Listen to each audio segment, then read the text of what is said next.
Hello everyone, it's episode 27, Road to Superbowl, your NFL preview for every single team for this upcoming 2025 season. And here we are today with the Jacksonville Jaguars. Dare we believe once again in this franchise. I've been burned several times in the last couple of years. I really like the Jacksonville era. Then, I hoped with Trevor Lawrence everything would get better, and beside one playoff appearance that were on the back of Titans really crumbling, and then even they have a playoff win against Brandon Staley's Chargers. They kind of remind me of Giants in this last couple of years, where there is one fluky year in which they made playoffs. They even won one playoff game against a team that, let's say, had its shortcomings, but for the rest of the era, last 4 or 5 years, they have been in the bottom of the league. Will that change this year? Will they finally be rather hunters than prey? I mean, when you have Travis Hunter, what else do you need to really become hunters? So let's start. If you like the series, please leave a like, leave a comment for this video, and let's dive in. We start, as usual, by looking at the draft that Jaguars made this season. And it obviously starts with Travis Hunter. If you haven't watched, there is Behind the Eyes, episode 2, about what would Travis Hunter mean to the Patriots and should they perhaps pull the trigger over Jaguars. But let's talk here, Jaguars and them really just taking league by the storm and be like, well, our first pick of this era with new GM that is finally not Trent Baalke and with Liam Cohen as a head coach is not going to be, well, we stay put and we just pick our guy at 5. No, let's spend first next year, first this year, and second this year to get ourselves towards Travis Hunter. And to me, it's rarely that this trade up actually works for those teams because the price is steep as you know what. But for this scenario, I actually really liked it. Not only because it threw a curveball towards first day of the draft, but also because I really believe this guy is worth it. And it's kind of a rare win-win trade for me, in case I really like this from the Browns perspective, and I really like this for the Jaguars. Maybe I think I would enjoy him with Jake May and Christian Gonzalez more about that in the episode. But at the same time, I really feel like this is very nice landing spot, and I cannot wait to see Liam Cohen try to rejuvenate Trevor Lawrence's career when the guy has BTJ and Travis freaking Hunter. Now, in terms of how they are going to use Travis Hunter, I do believe the most likely scenario is close to 100% as wide receiver and 30 to 40% as corner. At least year one. And for a lot of people, it's you are selling short Travis Hunter, he wants to play as much as possible, etc., etc. Guys, there's two things about that. And one thing that has been talked all about the news is obviously physicality of this. I have no doubt about Travis Hunter being maniac. I think his attitude is, I don't care how much it's going to take. I'm willing for next, 10 years, perhaps, really just football. I want to be written with a golden ink towards the history of this game. I truly believe him that. I think that's the attitude of him, that's the mindset, and he can do it. I think he can, rewrite some history books. I believe in this talent. But is he in his physical peak? I don't think so. Is it too much to ask almost to play both sides of the ball? I kind of think so. And I don't feel like this would be for long-term health and even quality of Travis Hunter. Just, let's go absolutely all in from the get-go. I think kind of 140% of the snaps, that's kind of the absolute maximum that he should be exposed from the get-go. And even there, you have to imagine that, especially as a corner, but even as a wide receivers, there will be some shortcomings in how you treat him. You don't want him blocking his ass off as a wide receiver, and you kind of don't want him to be run defending as a corner. So you have to treat him with that, because that just takes a tool on your body that I don't think is like he's like capable of overcome. But the second part of this jump and of trying to rewrite history books is, and not necessarily too much mentioned, mental side of things. And I'm really happy that, for example, serial quarterback is actually showing you at least a little bit towards how much quarterback, but it counts for a lot, like every other position, though quarterback is the most demanding, how much they need to learn in terms of playbook. And imagine how much of a tool it is for one position. When you are transitioning from, let's say, not a huge playbook that Colorado ran at college. Learning one playbook is hard. Learning two, updating them week by week, like really getting every calls right during every meetings, like kind of be at the same time on two meetings, really getting everything together. That's super freaking challenging. So to me, the best usage you can have for Travis Hunter, and like the best, I would say even case scenario for Travis is, let's play him as much as we can on offense, and on defense, let's put him out there on key downs, most of the passing downs, perhaps later in the game. So just high pressure situation, and especially on passing downs. That would allow you to get the best out of him, which is his ball skills. Like, this dude is freaking amazing. Like, he has elite ball skills as a wide receiver, so that means like as a corner that's out of this freaking world. And you don't necessarily take a tool on him trying to stop first down running guys. So that's not what you want to do. And it allows him not necessarily having to learn 100% of the playbook, or perhaps, yeah, there is a 60% of the playbook that he still needs to know, but let's really focus on the 40% of most utilized that you are going to get on the field. I would say this is hopefully the plan, and I hope Jaguars will deploy him in this, and like perhaps year 2, year 3, in his physical prime, when he knows playbooks, with continuation of coordinators, it could happen for him that like he even could play almost every single down. I believe that. It's ridiculous, but I think it's possible. So love this. Cannot wait to see him. Definitely absolute banger of a storyline. And his pairing with BTJ, loved it. Where I'm like not super certain on it is the secondary, like his pairing with Tyson Campbell. There is something left to be desired with this pairing that, for example, with Christian Gonzalez, I think that would be perfect. Now, Travis Hunter, love this pick, love the attitude of GM and head coach, like this is our guy, let's go for it. Now, Caleb Renso, I am not a fan of this pick for several reasons. First, if you take him as a corner, he is primarily a slot guy, not actually too much capable playing outside, and you just signed Jordan Lewis for that position for a nice amount of money, like 3 years, 30 million. And you also have Jaron Jones last year, which is kind of why I didn't even like Jordan Lewis signing. It's like he played there very well. There is consensus between Jaron and this head coaching, like overall coaches, like I want to play outside, they want him to play outside. So that makes Jordan Lewis better as a signing, but not necessarily Caleb Renso, because it still means there is Jordan Lewis, and in a pinch, you still have Jaron Jones there. So I don't think slot corner is a position for Caleb Renso.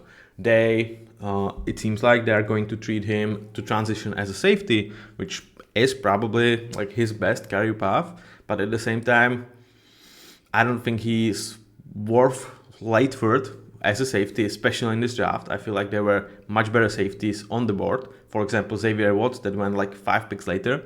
And I think in terms of just the pure safety prospect for Caleb, like not taking into account that he can play multiple positions potentially, I would say you could get similar amount and level of safety in 6th round this year.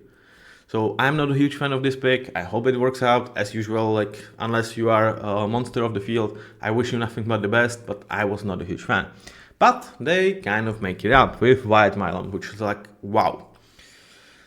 Like if Wyatt Milum went around 50 or 60, I would be like, yeah, I think it's okay, man. Like in the draft where you like go for Tyler Buckle 12, Wyatt Milum at 50 would not surprise me at all. Get him at 90 for a freaking position of need for this team, where I believe that even as early as the season, he could be a starter. Top-notch pick. I had him as like late second, early third, huge value, huge position of need. and especially like when like with the guard market skyrocketing over the last couple of years, this is freaking steal for the Jaguars. Now for day 3, I'm sorry, it's not J-Kaiser's picture, sorry Jack, my mistake, and now I'm going to trash this pick. That's not okay for me. Well, my apology to Jack. Why I didn't like J-Kaiser as a pick is very simple. They have like 7 linebackers that are actually like kind of possible. So like, what does selecting J-Kaiser here really does for you? I don't know. You have your 2 starters. You have Ventremilla. You have Chet Muma. Like they also drafted like Branson Combs. I think it was in 7th round this year. It's like there's 6 to 7 linebackers, and J-Kaiser to me was not necessary value and not position of need. Like he is going to be a good special teamer. He is like definitely willing to hit and hit hard, but just way too early for a position that you didn't need to address. Like it's not a horrible pick. Jack is a solid player, but yeah, for like next 2 years, I would be very, very surprised if he's more than 150 snaps on defense and special teamer. It's like it's okay, but I think you had pressing needs still to answer that you didn't, and you could have with this pick. Now for Bashal Titan and LeQuint-Allen, I really like both of these picks. Bashal gives you really potential of explosive plays. LeQuint gives you really nice blocking from a running back perspective. So they're going to be out there to compete for third down work, and especially for Liam Cohen offense, where like being receiving back, you have to be able to block, and you obviously have to be able to receive the ball. Both of these guys are actually nice threats, and with Travis Etienne entering last year of his contract and slowing down, I think this could be a back duo that you could count on in future years. Is it necessarily going to be year 1 super impact? I'm not sure, but I would not be shocked. Like we saw Liam Cohen with Bucky Ring last year, and I would not be shocked that it's like, well, they will start with Etienne, just like they start with Rashid White last year with the Bucks, and there's like this young dude, probably Bashir Tuten out of these 2 guys. It's like, yeah, here I am. Yeah, here I really am. And they're like, okay, here you are. This is your backfield, and we go from there. So I would not be shocked. Was it like some kind of special value for Tuten? Not necessarily. I kind of had him at around this area, so it's a nice pick, not like super special value, at least in my eyes. Overall, polarizing draft. It obviously, like, you put really high price on this season. You need to be good. Like, if you are again shit, then you just put top 7 pick out there for Cleveland, and that would suck. So it needs to be this year. Can they do it? I think so. I don't think they are not impossible to win this division for sure. And even if so, they should still probably be kind of middle of the pack team that, it's at worst kind of top 10 pick, at best, let's say top 20. I don't really see the extremes unless some injuries or really something clicks for this team. Then Caleb Renzo, I hated it, but at the same time, Wyatt Millam kind of makes up for it. Day 3, kind of solid. Overall, good draft, interesting draft. If they can prove me wrong with some of the picks I've had my doubt about, perhaps this could be a really, really nice draft that you come out with. Potential running back duo for next couple of years, or at least like RB2, RB3. Starting guard, which I really believe Wyatt Millam is going to become, and potentially superstar player in Travis Hunter. Now, where does this leave their offense? Let's check it out. And yeah, it starts with this offensive line. Is it something that you are overly optimistic about? I don't think so. There is several veterans in terms of interior and couple young tackles who hopefully there is a promise there. Let's start with them. Walker Little finally got his chance after Cam Robinson left, and he was also kind of able to stay healthy, and he shows he is potentially a franchise left tackle. This is where is it in terms of his? Yeah, they still have him for next 3 years because they signed him to an extension, 3 years, $40 million. It's kind of a good price for Walker Little. I think he can definitely outplay this contract. And they kind of jumped the gun on him. there is injury concerns. But like for a market in which like Dan Moore gets 4 years, 80 millions, and a lot of teams like Packers or like the Bears are actually, well, we don't want to pay that to Rashid Walker or Braxton Jones.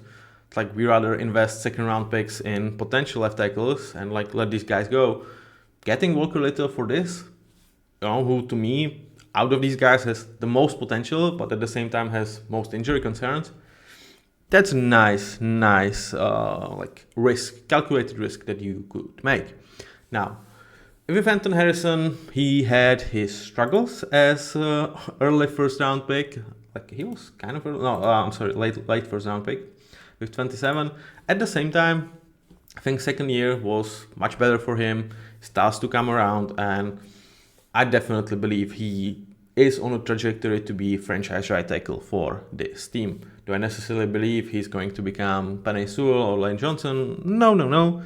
But where do I put him? It's like, could he be someone like 90% of Luke Gedicke? I think that's kind of his upside. Not necessarily that they are similar players, but in terms of quality, where Luke Gedicke to me is already like top 5, top 7 right tackle, I think Anton could get like towards the top 10 and potentially even higher. So you are excited about this duo. Obviously, there is some questions. Like they need to still realize that potential. Like it's not like they have been super great from get-go. Now for this interior, it's veterans here, though. Like veterans in terms of neither of these guys are actually like over 28, so they've seen a lot. But they still have, I would say, their prime on their shoulders, though their prime is not necessarily like super great, but they are definitely capable players. And even in a situation when we would not count Wyatt Milum here and we were like, okay, this is the trio that we are going with, and we have these two young tackles that we expect to be potentially superstars, that's workable offensive line. And it should allow you to be okay this year, and we will see for next season. So it started with signing 2 veterans for this offensive line, but veterans are 27, so they are much younger than me, in Robert Hainsey and Patrick McCarry. Both of these guys are graded a C, which is like okay signing. I don't think it's necessarily super value, but I absolutely have nothing against this. Well, with Robert Hainsey, it could, like with both of these guys, it could be better than this. But I kind of need to see it. With Robert Hainsey, one question for me is, well, he was with Liam Cohen. At the same time, they chose to select Graham Barton last year pretty high, like it was like, 20 picks, 25, something like that, to just actively replace Robert Hainsey. But Liam Cohen takes him here and it's like, yeah, I'm actually willing to pay you decent, replaceable level starting center money to be here. I'm like, okay, that probably says something about belief and trust in Robert Hainsey. It also should allow him to be semi-teacher towards the rest of the offensive line and like how Liam Cohen wants them to play. That obviously that's part of it, that he is aware of the scheme. And could he be like a workable level of starter? Your Garrett Bradbury, at low Garrett Bradbury, at high Lloyd Cushenberry. I don't necessarily think it's too much more in there, but could he become that? I think so. And if then, it's pretty decent deal. It should, but at the same time, it's not like you actually invested too much. So it's a solid signing, but nothing that should get you necessarily super excited.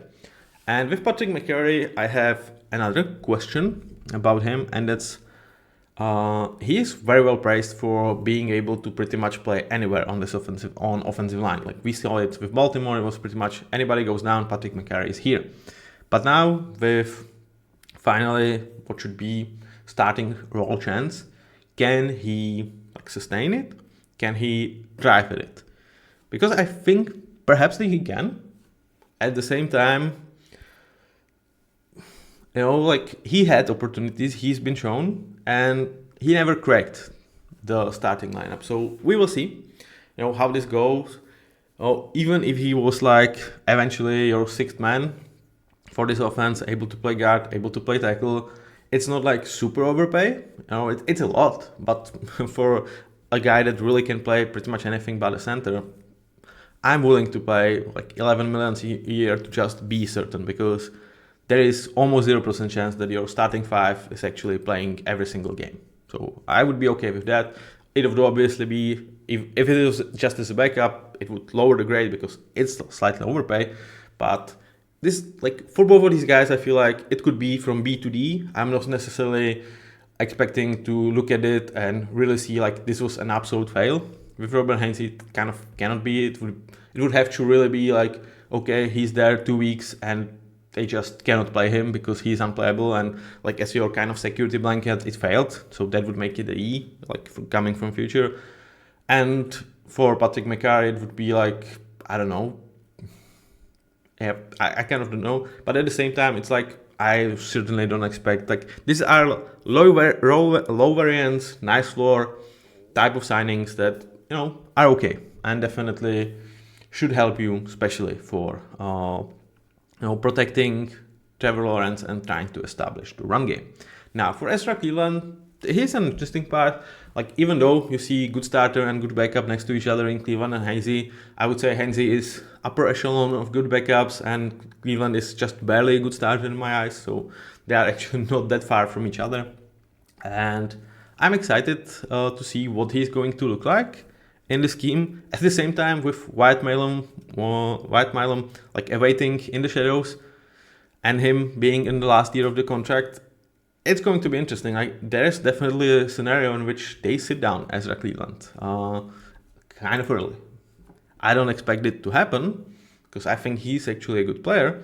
But, you know, if there is an opportunity at trade deadline, somebody is offering like similar to what they how they dealt with Cam Robinson last year, Wyatt Milam is looking good at practice, I would not put it past them to trade Ezra Cleveland and insert Wyatt Milam here. It's decent offensive line with some very intriguing prospects that should not be disastrous. Like, I think there's enough like talent in terms of floor for these guys that they should not suck, and there is decent enough potential. But at the same time, like, can this be more than average offensive line even in like 3 years? For that, a lot of things would really need to click. So to me, expectation is like it's anywhere between like 20 to 25th best offensive line this year. And if we can get towards like an average in like next year or after with Wyatt Milam and hopefully both these tackles like going up, Robert Heinze and McCarry looking solid, I think that's kind of the hope. And that's absolutely okay. It's absolutely okay for your offensive line. It's not great, but it's absolutely not terrible. Now, one question that I have is, who is backup tackle? And that's like where Patrick McCarry kind of comes into mind. And again, one of the questions is like, okay, so let's say Anton Harrison goes down, and the most likely scenario is with their backup real tackles are Fred Johnson, Cole Van Lennon, and Chuma Adugwa. And you see that, and I'm like, yeah, I would go Patrick McCarry to right tackle and insert Wyatt Milam as a guard, which is like, okay, it's workable like this. I think it's the best five. I feel like if any tackle goes down, this is our best five. But at the same time, like, does it allow Patrick McCarry to potentially like ascend with like being rotated all around this offensive line? You know, if there is a case for him to actually be regarded as a really good guard, I think this swinging could really not work super well for him. Like, he is paid for that, but in terms of upside, I think it very much lowers it. Now, again, when I look at this, it's like Javon Foster and Wyatt Milam is like kind of developmental guys. Javon last year, Wyatt Milam this year. It's like third and fourth round, which is like, I'm not saying it's like super rare that you get starting guys from there, but it's definitely not a certainty. And those are kind of your two best guys from the bench. So, not bringing any more veterans seems a little bit too much. They still have like Luke Fortner here, but again, like, if the scenario for Robert Heinze is graded as an E, it would mean like Luke Fortner actually beats him towards the center. Like, Luke Fortner is just not good. We will see. Solid offensive line.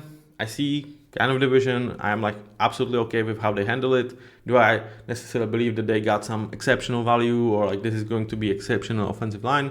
No. Now, behind them is Trevor Lawrence. And with Trevor, I think there's a lot of like sour taste on a lot of people's mouth, because to a lot of people, he was the prince that was promised. One of the best prospects after Andrew Luck and Peyton Manning to enter the league in the century, let's say. And it seems like perhaps Jaguars was not a great landing spot, with all of the coachings that he's already gone through, and perhaps with like the weather kind of being really nice there, and him perhaps being a little bit more of a mindset that is like, it's just football.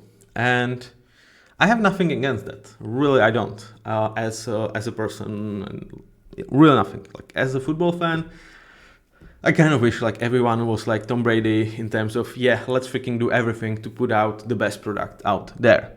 I'm not saying don't have personal life, but I want to watch the best version of Trevor Lawrence, and I'm not necessarily thinking that his mindset allows him to do so. Here, like one added bonus of Travis Hunter is like an absolute maniac. Like he's going to sit, watch, train, everything. Sit and watch a film, not like just sit around.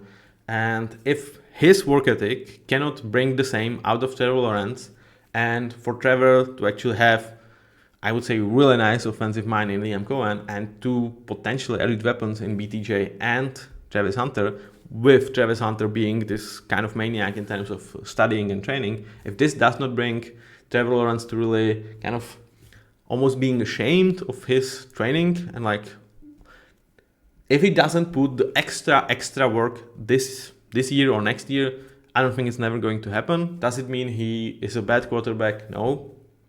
He's a guy that like I feel like it was borderline if I would pay him or not. Like his age, and I would say still some potential, would swing me towards paying him. But he, to me, falls in that category of guys that if I'm paying franchise quarterback money for this guy, I'm stuck, because they are guys that need kind of a really good surrounding to get you to the Super Bowl, but you are not getting there because of them or on their shoulders.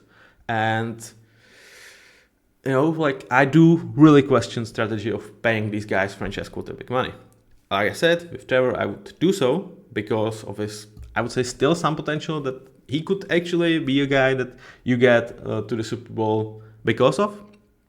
Necessarily not on his shoulders, but still because of, like this kind of tier 2 of guys, which as of right now to me is like Jared Goffs of the world, Jalen Hurts of the world, Matthew Staffords of the world, Jaden Daniels of the world, etc., etc., etc. It's just probably CJ Stroud at that particular group for me.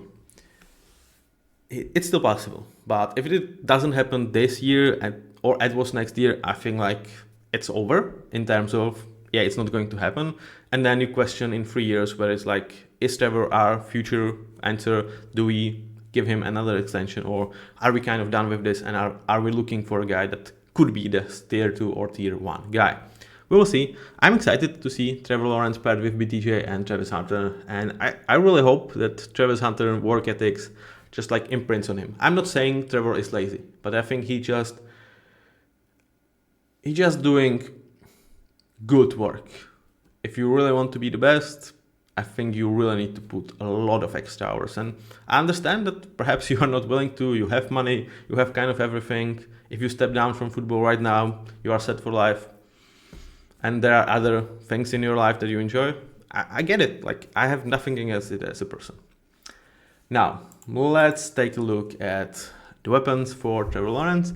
And it's going to be a lot about Brian Thomas and Travis Hunter, because if we sit here at the end of next year and Travis Hunter is having the similar type of season to Malik Neighbors or BTJ or Led McConkey, I think we will raise him towards an amazing starter, and I think it's absolutely possible. I think Liam Cohen very well knows how to deploy Brian Thomas next to Travis Hunter, and for BTJ, I think there is definitely a world in which he ascends towards elite territory this year. So this could be as early as at the end of this year, the duo that we put on very similar level to like Jamar Chase, T. Higgins, AJ Brown, Devonta Smith of the world. That's absolutely a possibility. And in that case scenario, it's going to be super hard for Trevor Lawrence to not look great. Like it's going to be hard. So there's that. there is obvious, like, can they do it? It's second year for Brian Thomas, first year for Travis Hunter. How well he is going to transition towards, how well he's going to handle corner. Obviously, it could take more toll on his body, so injury risks are higher in my eyes than it would be for like a regular superstar wide receiver coming off the draft. We will see, but definitely there is so much excitement, and I heard like BTJ does not get too much recognition because of being from Jacksonville and because like half of his yards are coming from Mac Jones last year. I get that. At the same time, I would be surprised that it does not change after this year because I expect him to be freaking monster. Then as number 3 here is Dyami Brown. So like I like Dyami Brown as a player, and I feel like they could have gone into the season with a duo of BTJ and Dyami Brown as their 1 and 2. What I don't necessarily like about this contract is it's just 1 year. And with Dyami Brown, to me, he's kind of the boom or bust type of player, because I believe there is a world in which he ascends to be legit number 2. And in that case scenario, next off season, you can lose him or you can pay him like 20 million plus. Or he's kind of just a guy, struggles to really get on the field, and be an impactful player. And in that case scenario, you kind of wasted unsubstantial amount of money. So I would much rather prefer, with this much more of a boom or bust potential, to have like a 2-year deal at least. So 2-year 20 million with 15 guarantee. I would give this like a B or B plus. Here it's just a C plus, like the spinning, but nothing special. I'm excited and wonder what Brandon Strange is going to become in what I believe is like year 3 for him. Yeah, it's year 3. I feel like he had some nice showing last year, and we've seen Kate Otton, who is not dissimilar to Brandon Strange, had actually several stretches for the Bucs last year where he looked like not like Sam Laporta, but like really a guy that has potential to ascend over Cole Kmets of the world, or like this mid-level of tight ends then you are okay with, but they are not necessarily elevating your offense. So can the same thing happen to Brandon Strange, and can it be for more than just stretch of games? I'm excited. I think there is potential there. Behind him, I like Johnny Mount addition. I think he's really nice 12-person tight end for you, kind of mismatch problem. And like a Jonu Smith type of role, like he's not necessarily going to be a great blocker ever if he's not going to go against corners, but he is a potential threat and a solid enough signing to complement Brandon Strange, who should be main focus of this tight end room. And like they let go Evan Ingram, like they kind of replaced him in my eyes with Johnny Mount, who's like worse at it than Evan Ingram, but they saved some money and could be looking for more of a future. I'm not saying like Johnny has better, like some sort of hugely untapped potential, but with him, it's like 2 years, cheap control, very solid guy. With Evan, you had 1 last year, much more payment. So I get that move. I'm not saying you won't miss Evan Ingram in some situations, but I feel like they've dealt with it decently. In terms of wide receivers, they are not deep. I like Parker Washington, nice returner, like good enough number 4 wide receiver that works. If the plan was really play Travis as a corner and kind of sprinkle him into the offense, it could work, because I really believe that Dyami Brown still has something to prove, and there is a potential for him to be nice too. It's the other way around. It's much more of a really nice situation for where Parker is here for. I'm okay with that. The problem is after that, I don't believe in anyone in this group, so we'll see. But at the same time, we've seen Liam Cohen really work it out with almost practice squad guys last year when Mike Evans, Chris Goodwin went down. And also for his scheme, there is key elements for his running backs to be like almost wide receiver-esque threats. And now he has kind of 4 in that mold. Like Tank Bigsby not necessarily, but Travis Etienne, Bayshore Tuttle, and like Quant Allen could really be guys that perhaps there could be some usage of of pony personnel with actually 2 running backs on the field. I think that could be how you go about this. If you start to get thin in terms of your wide receivers and tight end depth in case of some injuries. And it could be something they sprinkle in for. I think especially like Allen could be really good at it with his blocking prowess, like used a little bit of as a fullback. I'm excited about Liam Cohen and how he can design this offense and actually utilize this guy. So even though it's thin group in terms of wide receivers and even in terms of tight ends, I'm not super worried about that because of my trust in Liam and how I believe those 4 running backs that they have could actually kind of fill some of the holes that you would have. And you can of course do that when you have such a premium weapon as Brian Thomas is, who can win on all levels, deep, over the middle, on the perimeter. And like you will never be able to just stack the box and be like, okay, we are going to leave BTJ one-on-one, because you don't want to do that. So I'm excited. I think it's a differently constructed room that we are perhaps used to, but it makes sense to me. Now, like I said, I have questions about their backup offensive line besides White Milam and perhaps Javon Foster. I'm not. And in terms of the QB, it's Nick Mullins, it's John Wolford. I would say if Trevor Lawrence goes down, so does your season. They probably could call and try to require get someone here. I'm not saying Kirk Cousins, but perhaps there are some. Russell Wilson could be a type if Giants season is going downhill and they want to start Jackson Dart. Could Russell Wilson do some of the stuff here? I think so. I don't want to see Nick Mullins out there if this team is real about any playoff aspiration. And I think for Nick Mullins and John Wolford here, the main reason they are here is actually kind of to mentor Trevor. Getting Trevor to pay an extra mile, to do the extra thing. If that's kind of the one thing that you go after the season and you feel good about, that might already be a win for this franchise. And again, this is not like a shade throw on Trevor Lawrence as a person or nothing. It's just, if he wants to be Joe Burrow, if they want to him be to Joe Burrow, Pat Mahomes, or any of the guys, even in the top 10, it's not going to come without a ton of work.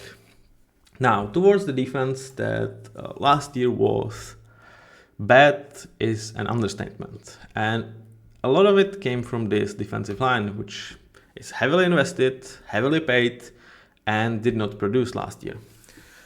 Now, with Josh Allen, he had a down year, but at the same time, he was still the bright spot on this offensive line by a mile. He is still, to me, really that, he still cling on that elite starter, which just by a finger, really that lower echelon of elite starter. Again, if this guy was playing somewhere else, I would say he would be in that tier for, I wouldn't say everyone, because I'm still saying it's just Barrett, but I don't think he gets too much credit, and part of it is he's Josh-HinesAllen, not Josh Allen anymore, to just differentiate himself from the Josh Allen from the Buffalo. But if he's your number one, you are absolutely freaking happy about that. On the other side, Trevor Walker, a lot of people will probably say that good starter is too low on him because of his sack numbers, etc., etc. He has tremendous motor. He is there to clean up everything that Josh Allen does for you. At the same time, he's not necessarily, beside 1 or 2 games every single year when he totally dominates his matchup, he's not the guy that creates a ton of it. He's a special run defender. Huge kudos to that, and he improves as pass rusher, but is he necessarily in territory that we would be this is Alex Highsmith to TJ Watt, which, when you draft him first overall, that would be kind of at least of expectations. I don't think he's there. And obviously, him being compared to Hutch, whom they take over Hutch, does not help this either. At the same time, he is definitely not a bust, which, for some people out there, that's still a tag on him. He's not a bust. He's super number 3. Low-end number 2, and has definitely potential to be your good number 2. I still believe he's improving year after year, though it's not this steep rise, but it's steps by steps. And he's still very young. How old this guy is? It's 24. So yeah, do I necessarily think he's going to be a premier weapon? No.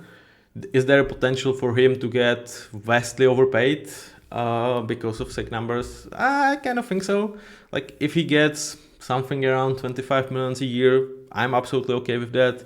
If this is like, well, I'm number one pick, I have every like 2 years or 3 years of 10 sacks plus season, and he gets like 35 millions, that's where I would be critical. But we will see. That's neither here or there. For now, they're absolutely happy to have him opposite to Josh Allen, I think. And now towards the interior. Or do we talk about? Okay, let's talk about backups to this room. I don't necessarily have too much trust. They brought Emmanuel Ogba here, trying to rejuvenate his career in a way. That one on smooth. Dennis Gardeck is here. I like Dennis Gardeck as a really nice like weapon, not special, like pretty much about the pass rush. But neither of these guys are necessarily like 3-down players, so I really do expect, and that's one of the like big thing for Trevor Walker. Like he can play almost every single snap. That's huge. So this is absolutely not hate against Trevor Walker. Like I think he's very, very useful for this team. Is he a star? No, that's just it. But like the ability to play almost every single snap is very, very crucial, and especially when you don't necessarily have too many backup guys that I would trust. They will require him to do so, and he's absolutely capable. So huge tip of my invisible hat towards him. So with the backups, I'm not overly excited. I don't necessarily see guys to have like tremendous potential. Perhaps they've brought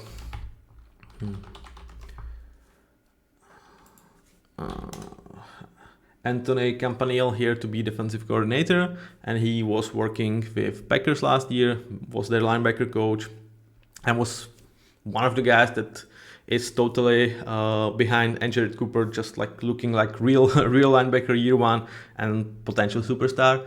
So could he think some of the, I'm not saying Dennis Gardeck has any any resemblance to Edge Cooper in terms of physical talents, but can he scheme up some fun things with some of the linebackers that this team has? Of course.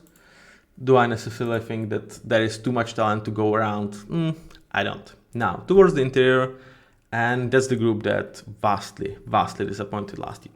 Eric Armstead, he was brought here to be, kind of 2A to B with Trevor Walker. And even though I still have Eric Armstead as a higher level of a player than Trevor Walker, it's like similar. Eric is like really low end, important starter. Trevor is high end, good starter. And I would say there is much more than 50% chance that I would see Trevor as a better player after this year.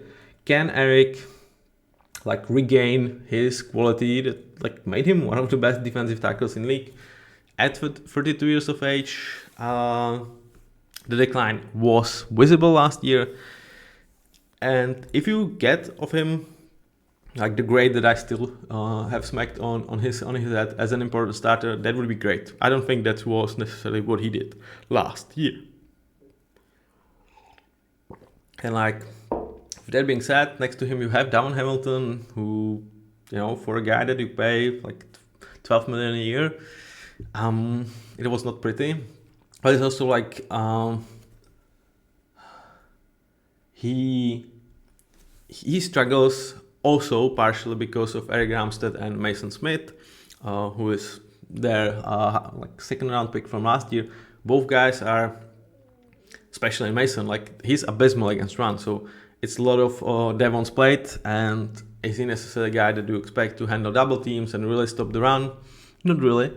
So the fact that they did not even invested in this group, I've expected them to really bring some of good run stoppers that were available late in the fourth round, to say at least, was a surprise to me.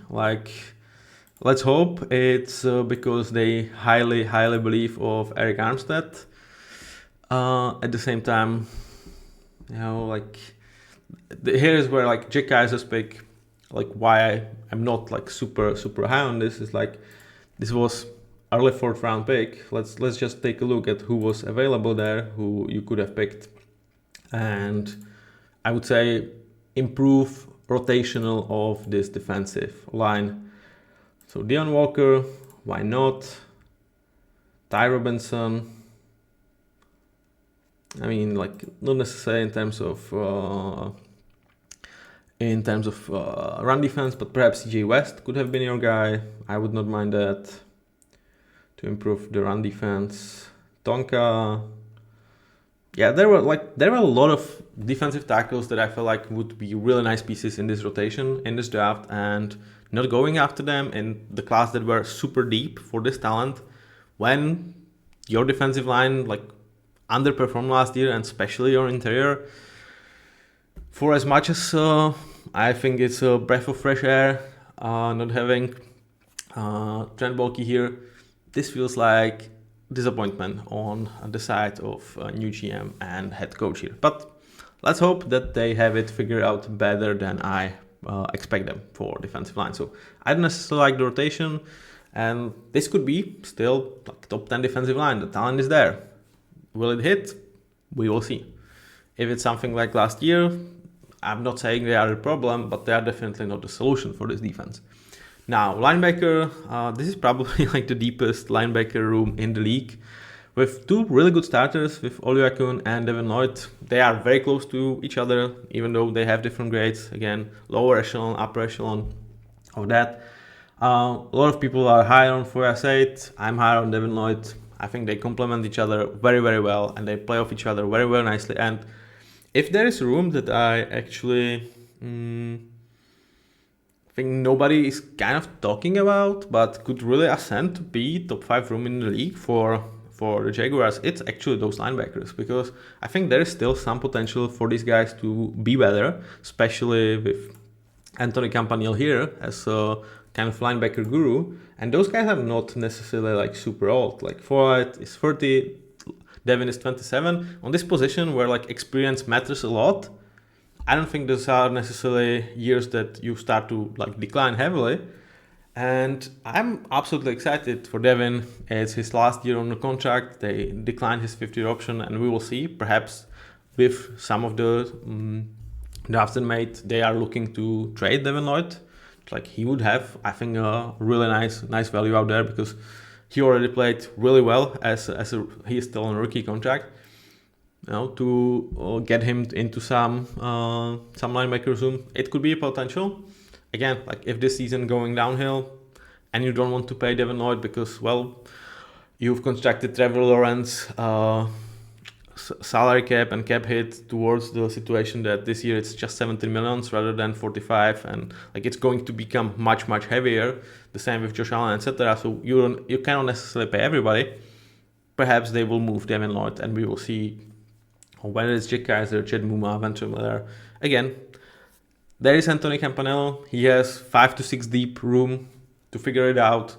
And perhaps like one of the potentials of those picks are like, how great is Devin Lloyd? How much can we unlock from him? And in case like Anthony says, well, the price is too steep to keep him, there are a couple of guys I believe in terms of backups.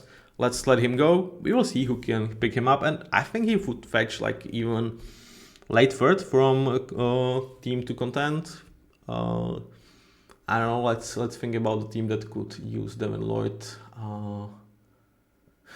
There is fun thought about Vikings and like what that would do for their linebacker room, which is already pretty insane. Brian Flores and 3 linebackers to unleash. That would be fun. Who else? Like 49ers, of course, next to Fred Warner, if they are in the mix. There might be even like some thought about Packers, really going for it, but though it's not like necessarily Packer style. We will see. Definitely interesting guy to monitor this year, and overall very, very interesting room under Anthony Campanile to just see how much he can unlock and unleash them. Because nobody talks about this too much. I am, and I'm excited. Like, for as much as Travis Hunter and everything, like that's the main storyline. Perhaps then it's defensive line and Trevor Walker. To me, the second would be probably those linebackers. I'm actually excited to see this group play. Now, towards the secondary, how to approach this? Because there is good thing and bad thing about the secondary. So on paper, this actually looks very solid. Like you have your Tyson Campbell as like high end 2, low end 1, but you pair him with Travis Hunter, and suddenly that's absolutely good cornerback duo. Next to them, Jordan Lewis as your slot. Well, I think I'm like a little bit lower with decent starter, and I didn't like signing him here, not necessarily because I think he's a bad player, but because I really like Jaron Jones as slot, and why do I want to invest a lot of money towards a position that I felt like I had covered very nicely with Jaron for next few years on very, very cheap deal. So that's main criticism of this deal. It's not necessarily criticism of Jordan Lewis. Is it slightly overpaid in my eyes? Yes, but just slight. And then you have Jaron Jones, and you have also Montaric Brown, who I think is actually a nice backup. So it seems like we are 5-man deep, right? And then they even drafted Caleb Renzo, though they listed him as a safety. So let's not count him into this conversation. So in theory, you are 5-man deep. In reality, it's much difficult conversation because Tyson Campbell is injury prone. Jaron Jones is coming back to play outside corner where he did not play for 2 years. Like his last year at college, he played as a slot. He played as a slot first year and he was good out there. Can he come back and be a solid perimeter corner? I'm not certain. Travis Hunter, we already talked about how much you are actually going to use him as like true corner. And suddenly you can have questions about this room because like if Tyson goes down, which unfortunately with his injury record is kind of very likely, then it's like Jaron Jones, Montaric Brown, Jordan Lewis are your starting three and Travis Hunter rotates a lot, or you have to overwork Travis Hunter to make this room look much better. I do have my questions. At the same time, like when it's ideal and everybody's healthy, Tyson Campbell and Jaron Jones is workable starter outside corners if Jaron Jones can figure it out. And it seems like there have been collusion of minds that both Jaron wanted to go back outside and head coach and Campanella wanted him to get back to the perimeter. And Jordan Lewis has a really nice slot corner for Travis Hunter to rotate and Montaric to be your backup. That looks very, very nice. That's absolutely workable. Now, is there really a bad case scenario in which Tyson cannot stay healthy, Jaron cannot figure it out back as a perimeter guy? You kind of have to trust on Montaric Bryant, or you have to overwork Travis Hunter, and this has potential to be bottom 5 corner room in the league. Unfortunately, so very like there is a good upside. Like I think Jaron Jones could be nice perimeter corner. Travis Hunter obviously as your passing corner weapon, dime back, anything like that's a super weapon. And healthy Tyson Campbell, I think could ascend towards being an important starter. And Jordan Lewis, I said I'm already probably a little bit too low, so can he be at least good starter or perhaps important? Absolutely. And Montaric Brown as your 5th guy, that's very nice. So high variance, really definitely one of the groups worth watching and really interesting how they will deploy Travis Hunter, as well as can Jaron Jones figure it out back at outside, can Tyson stay healthy. Interesting group, high variance. Now with safeties, it's much less of that. It's not interesting and it's like low-key bet. Andrew Wingard and Eric Murray are listed as your starters. I think, again, you can get away with it having poor starting safeties. It's one of the rooms that you can get away with it. It still means they are minus for your team, but you can get away with it. And I would say decent starters, especially for Andrew Wingard, is kind of like I'm higher on him than the rest of the league or rest of guys that I'm watching, following, or like hear talk about. They are not as high as I am on Andrew Wingard, and I understand that. To me, the flashes are just good enough for me to think that he is like a low-end starter. Eric Murray brings experience. Again, like you didn't pay too much for good reason. And there is Caleb Renzo to, hopefully introduce himself into this room. They also have Darnell Savage and Todd Johnson. So they are like 5-man deep, but it's similar to like sneak peek to my Texans prepare. It's like very similar towards Texans offensive line. So they are deep. They kind of have like 10 names that, in theory could play. At the same time, you're kind of not excited about any of them. That's how Jaguar safety room feels. Can you get away with it at safety? Yes. But, add some questions that I have about corners. And the secondary could be a problem for the Jaguars. It probably won't be ever strength. It could be like a very solid room if everything clicks. but it could also be a problem for you. The good thing is, like, with you being deep, you can kind of start throwing things at the wall and hope something sticks there. We'll see. We will see. Now, in terms of backups, I already told you with defensive line, I don't really see too much that I like beside potential of Mason Smith. In terms of secondary and linebackers, it's much more than that, because I have Montag Brown, Chad Muma, Caleb Lorenzo here, but there is also, like I said, Ventrell Miller, Dennis Garde, Antonio Johnson, Daniel Savage. Like, there is a lot of bodies. Do they necessarily excite me? No, but for a lot of teams, they would be here. They would be as your primary backups. Here they are kind of backups to backups, or kind of like guys to win their role in the camp. So we will see. A lot of question marks, but a lot of potential, and yeah, like, things could be bright in Jacksonville. Now, for the final, let's take a look at their schedule. I predict them to finish 8-9, which would not be enough to win this division. And is there potential to be better? Yes, I think they can win it. I just didn't put myself out there to say, like, I believe that's the most likely outcome. To me, this is actually it. So the start is hard. The start is freaking hard. And my question is, are you going to be hunters, or are you still going to get hunted? And, you know, it even comes to the team when first two games you have against cat teams with Panthers and Bengals. So is it going to be you as a Jags or these two teams? There is a good spin on this first 2 weeks, and the spin is Panthers as the worst team you have at home, like worse than Bengals, and you could definitely beat them. And Bengals week 2, you can expect Bengals to shit the bed there, so they could start 2-0, and in that case it's kind of unlikely they would go 2-4 because they only play one game on the road after that.